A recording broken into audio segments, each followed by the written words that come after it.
کہ تاریخ انبیاء کے ضمن میں بھی ایک بڑی عجیب حقیقت سامنے آئے گی۔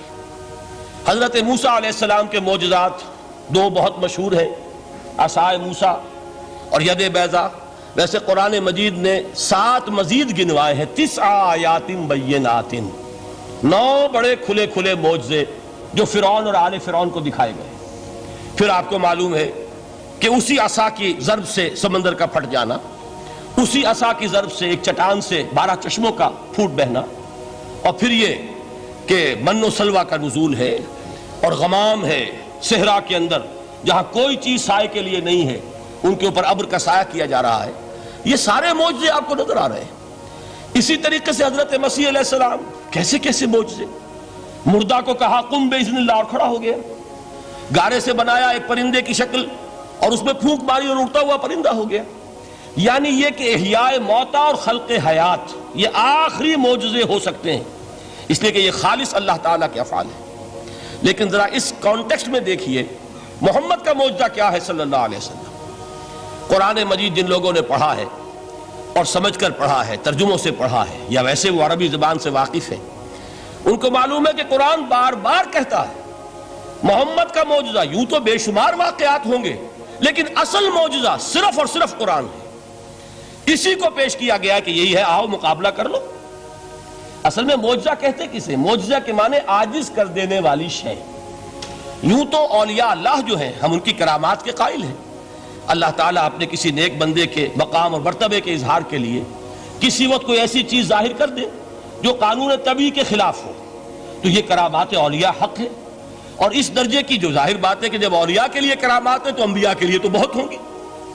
اصل معجزہ کسے کہتے ہیں؟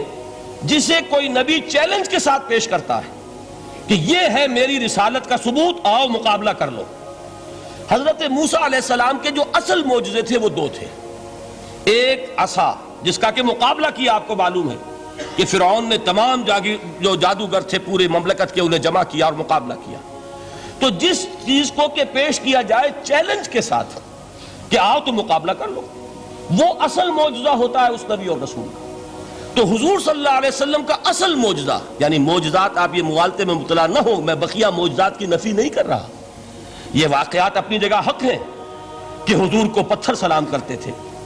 حضور صلی اللہ علیہ وسلم جس کھجور کے تنے کے ساتھ ٹیک لگا کر خطبہ دیا کرتے تھے، جبکہ ابھی مسجد نبی میں ممبر نہیں بنا تھا، جب تعداد زیادہ ہو گئی مسلمانوں کی اور ضرورت محسوس ہوئی کہ ذرا بلند مقام پر کھڑے ہو کر آپ خطبہ ارشاد فرمائیں، تو پھر وہ ممبر بنا کر رکھا گیا۔ پہلے مرتبہ جب آپ ممبر پر چڑھ رہے تھے خطبہ دینے کے لیے، تو اس کھجور کے سوکھے تنے میں سے ایسی آواز آئی جیسے کوئی بچہ بلک بلک کر رو رہا ہو کہ وہ سعادت جو مجھے حاصل رہی تھی آج تک میں محروم ہو گیا۔ تو یہ انبیاء کا مقام ہے۔ مولانا روم نے اسی لیے کہا ہے کہ فلسفی کو منکر حنانہ است، از حواس انبیاء بیگانہ است۔ فلسفی اور عقلیت پرست انسان وہ تو حنانہ کا انکار کر دے گا، کیسے ممکن ہے سوکھا تنا اور اس کے اندر سے بچے کی طرح بلکنے کی آواز آئے، لیکن یہ اس لیے کہ وہ انبیاء کے خصوصی احوال جو ہے ان کو جانتا نہیں۔ اس قسم کے خرق عادت واقعات حضور کی زندگی میں بھی بے شمار ہوئے، لیکن حضور کا وہ معجزہ جس میں تحدی کے ساتھ چیلنج کے انداز میں کہا گیا کہ آؤ مقابلہ کر لو، وہ صرف اور صرف قرآن ہے۔ چنانچہ آپ سورہ بنی اسرائیل میں دیکھیں گے قُلْ لَئِنِ اجْتَمَعَتِ الْإِنسُ وَالْجِنُّ عَلَىٰ أَن يَأْتُوا بِمِثْلِ هَٰذَا الْقُرْآنِ لَا يَأْتُونَ بِمِثْلِهِ وَلَوْ كَانَ بَعْضُهُمْ لِبَعْضٍ ظَهِيرًا۔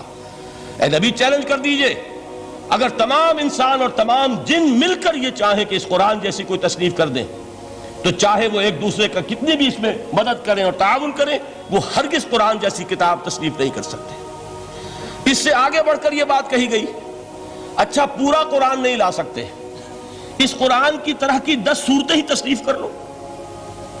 جب اس کا بھی جواب نہیں دیا گیا تو جسے کہتے ہیں برسبیل تنزل، اور پنجابی میں کہتا ہے کہ برے کو گھر تک پہنچانا، وہ برے کو گھر تک پہنچانے کے لیے فرمایا ایک صورت ہی بنا لاؤ۔ یہ سورہ ہود میں اور سورہ یونس میں یہ مضمون آیا، اور پھر سورہ بقرہ میں ہجرت کے بعد جو پہلی سورت نازل ہوئی اس میں پھر اس کو دہرا دیا گیا، وَإِن كُنتُمْ فِي رَيْبٍ مِّمَّا نَزَّلْنَا عَلَىٰ عَبْدِنَا فَأْتُوا بِسُورَةٍ مِّن مِّثْلِهِ وَادْعُوا شُهَدَاءَكُم مِّن دُونِ اللَّهِ إِن كُنتُمْ صَادِقِينَ، کہ اگر تمہیں کوئی شک ہے اس کتاب کے بارے میں جو ہم نے نازل فرمائی ہے، شک کیا ہوگا شک اسی بات میں ہوگا کہ شاید یہ محمد کا اپنا کلام ہے صلی اللہ علیہ وسلم، یا کوئی اور انسان ہے جو انہیں سکھا پڑھا رہا ہے۔ اگر تمہیں اس نوعیت کا کوئی شک ہے تو اس جیسی ایک صورت بنا لاؤ، فاتو بسورۃ من مثلی، اور نوٹ کیجئے گا سورۃ العصر بھی صورت ہے، سورۃ الکوثر بھی صورت ہے، 3 آیات بھی اگر ایسی تم تصنیف کر کے لے آؤ تب تو تمہیں کچھ شک کرنے کا حق حاصل ہوگا، اور اگر نہیں کر سکتے تو جان لو فَإِن لَمْ تَفْعَلُوا وَلَن تَفْعَلُوا، پھر اگر تم ایسا نہ کر سکو اور ہرگز نہیں کر سکو گے، ذرا چیلنج کا انداز دیکھیے کہ ہرگز نہیں کر سکو گے، فَاتَّقُوا النَّارَ الَّتِي وَقُودُهَا النَّاسُ وَالْحِجَارَةُ، تو ڈرو اس آگ سے جس کا ایندھن بنیں گے انسان اور پتھر۔ اب اس بات کو سمجھیے کہ تاریخی حقیقت ہے یہ، جس کا کوئی کافر انکار نہیں کر سکتا، کہ وہ کوئی شخص اس چیلنج کو قبول کرنے کی جرات نہیں کر سکا۔ اگر جھوٹ موٹ کو بھی کوئی کھڑا ہو جاتا اور کہتا کہ ٹھیک ہے میں نے یہ ایک صورت بنائی ہے اور میرا دعویٰ یہ ہے کہ یہ قرآن جیسی ہے، تو ایک کنٹروورسی تو پیدا ہو جاتی نا، کچھ لوگ چاہے کہتے کہ نہیں یہ قرآن کے سطح کی نہیں ہے، لیکن یہ کہ اس کا دعویٰ تو ہو جاتا۔ لیکن تاریخ یہ بتا رہی ہے کہ سرے سے کسی شخص نے اس کی جرات نہیں کی، اس درجے وہ قرآن سے مرعوب ہوئے۔ تو حضور کا سب سے بڑا معجزہ جو آج تک زندہ ہے، اس کو ذہن میں رکھیے، میں نے جو حضرت موسیٰ حضرت عیسیٰ کے معجزات گنوائے ہیں وہ در حقیقت ان کی اپنی ذات کے ساتھ تھے۔ ید بیضا موسیٰ کے ساتھ تھا، عصا معجزہ اس وقت تھا جب موسیٰ کے ہاتھ میں تھا، اس کے بعد کئی سو برس تک وہ صندوق سکینہ جو ہے، تابوت سکینہ، اس میں وہ عصا رکھا رہا، لیکن اب وہ معجزہ نہیں تھا، وہ سوکھی لکڑی تھی، اس کے سوا کچھ نہیں۔ تو تمام انبیاء اور رسول کے معجزے ختم ہو گئے، وہ ان کی ذات کے ساتھ تھے۔ محمد الرسول اللہ کی رسالت دائمی ہے تا قیام قیامت، لہذا معجزہ بھی آپ کا دائمی ہے، وہ معجزہ آج بھی موجود ہے۔